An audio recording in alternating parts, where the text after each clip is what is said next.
Hey everyone, Doc Allie here today to give you a brief update. Stay tuned. Let's talk brief life updates, alright? So I am actually in dedicated study right now for step 2. I have been prepping dedicated study since January. I know that sounds like a very long time, but my school makes us actually do an exit exam known as comp.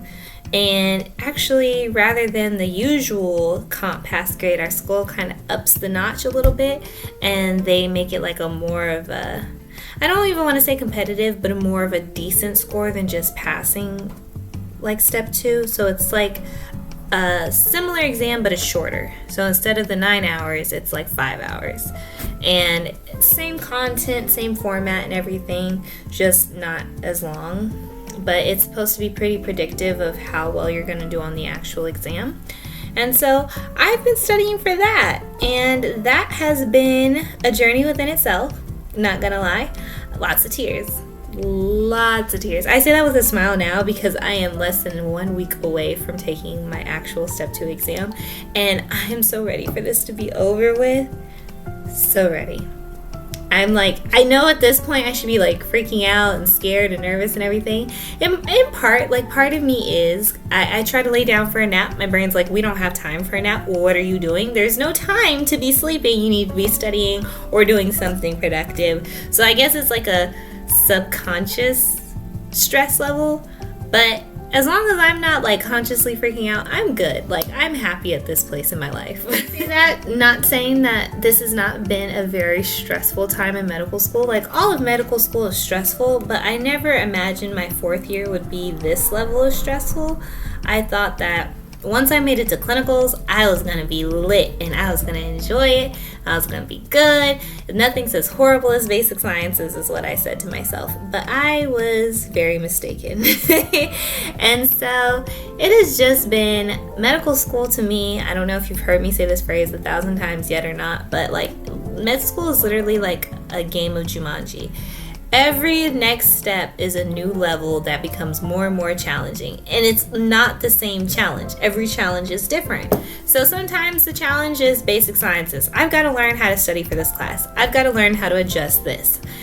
But for clinicals, it's not only do I have to study for the exams, I have to go into this hospital, perform well, make sure that these that are attendings feel that I'm doing a good job, write me a good eval, maybe even a letter of recommendation. Like, it's so many levels to it. And then you reach 4th year and you're like, the finish line is right there. Everyone tells you this. Everyone says, oh my gosh, you're about to be a doctor. It's so exciting, isn't it? And you're just like,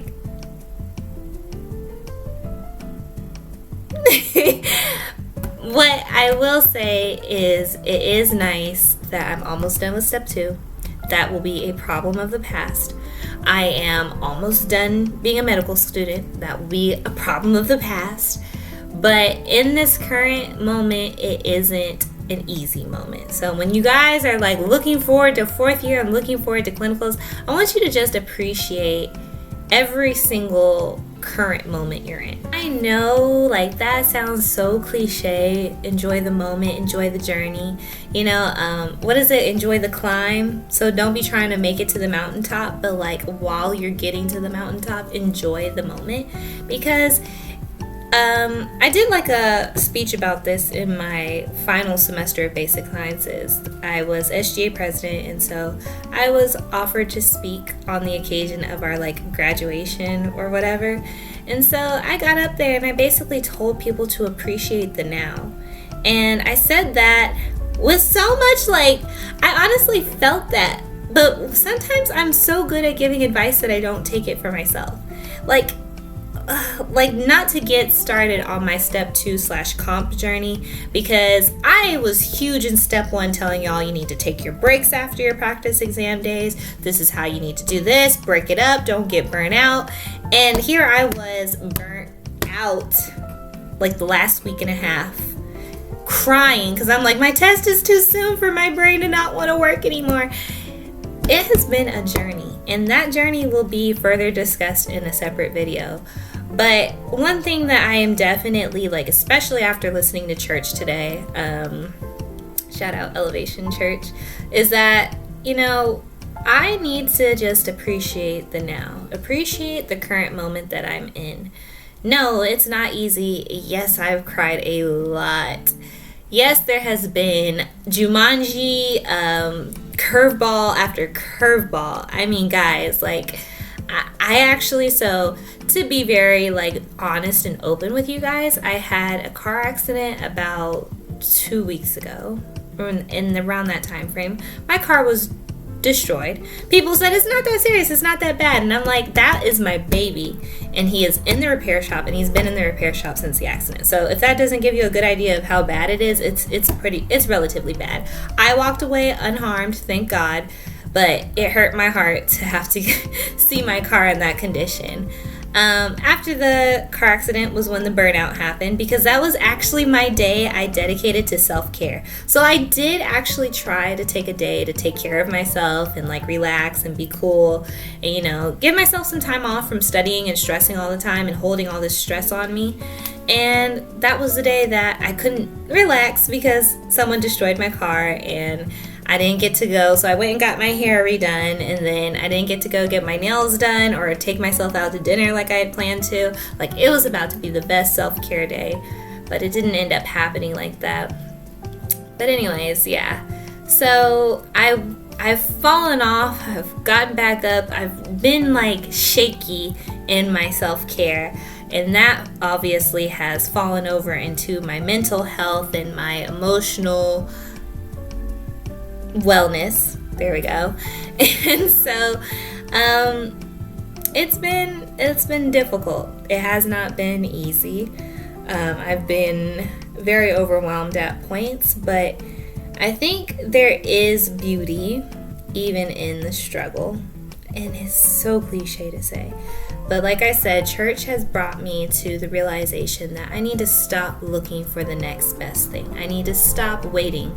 I used to say, once I get into medical school, then I'll be happy. And once I get to clinical sciences, then I'll be happy. And now I'm in clinical sciences. Well, I've finished my clinicals and starting my electives or finishing my electives so I can graduate at the end of this year. And it's just been a lot of next, once this, when that. I need to appreciate and enjoy the now. It has been a journey. I have seen some sunrises. I have seen some sunsets. I've seen a lot of rain, if not caused by my own eyes.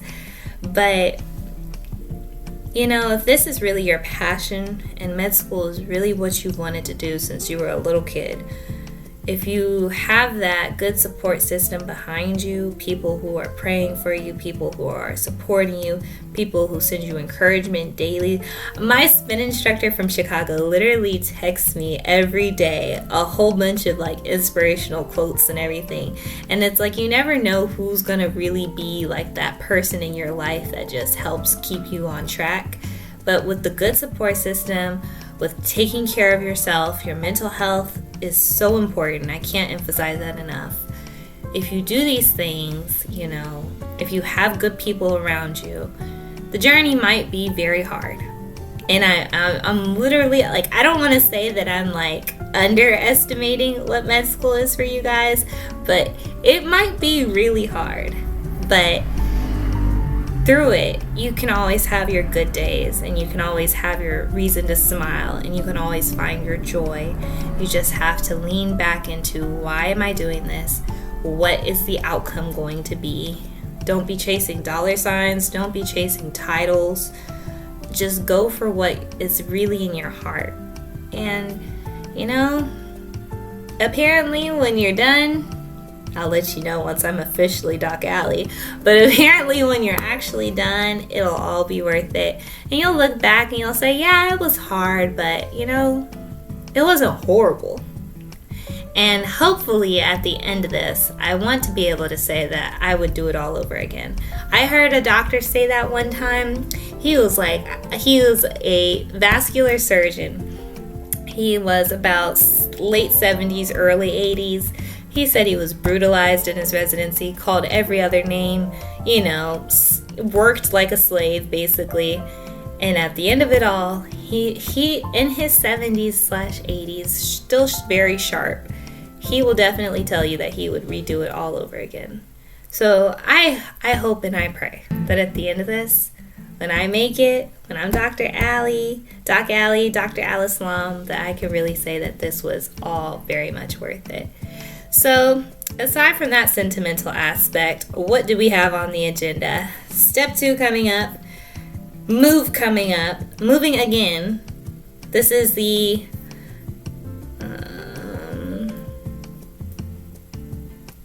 fifth move since my clinical science journey has occurred. This will be my 5th move, but back in relatively familiar territory. I'm moving back for an elective, and then I have to go recertify myself for BLS. And then I have to amp these personal statements, start booting out these reference letters and asking people for them. And I have to start getting that application ready, guys, because, residency waits for no one, and we've got to apply soon. So, yeah, keep me in your thoughts and prayers. I will definitely still be putting out content. Sorry for the delay from last month, but as you see, my life's been a little bit of that Jumanji challenge, but we are appreciating every moment and every person who makes it worthwhile. So thank you to my lovely family, my lovely friends, my support system. I love you all. I love everyone who tunes in and subscribes. And if you guys have any questions, comments, please drop them for me. Make sure to like and subscribe. Until next time, guys.